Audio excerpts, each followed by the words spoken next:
మంచు మనోజ్, అఖిలప్రియ వాళ్ళ చెల్లెలు మౌనికని పెళ్లి చేసుకున్నాడు. ఇద్దరు సంసారం చాలా బాగుంది. అంతకుముందు సంక్షోభంలో పడ్డటువంటి వ్యక్తిగత జీవితం దారికి తెచ్చుకున్నాడు మనోజ్.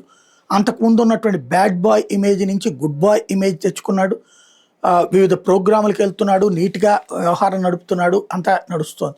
ఇప్పుడు తాజాగా భార్యాభర్త ఇద్దరి పేరుతో ఒక ట్రస్ట్ ఏర్పాటు ఒక ఎత్తు అయితే, ఇప్పుడు తాజాగా కొన్ని కీలక లెక్కలు చెప్పుకొచ్చాడు అనమాట. తన ట్రస్ట్ యాక్టివిటీకి తమ సంపాదనతోనే చేస్తాం.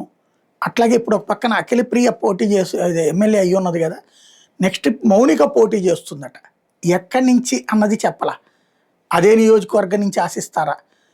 ఆమె ఇండిపెండెంట్గా పోటీ చేస్తుందా, లేకపోతే పార్టీ తరఫున పోటీ చేస్తుందా?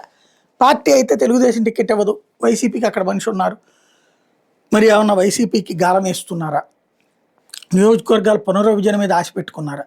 మేము రాజకీయాల్లో అయితే ఉన్నాం, కాకపోతే నెక్స్ట్ మా ఆవిడ పోటీ అయితే చేస్తుంది, తన పోటీకి సంబంధించినటువంటి ఎక్స్పెండిచర్ మా సంస్థ నుంచినే పెట్టుకుంటాం అన్నటువంటి ప్రకటన చేసుకొచ్చాడు.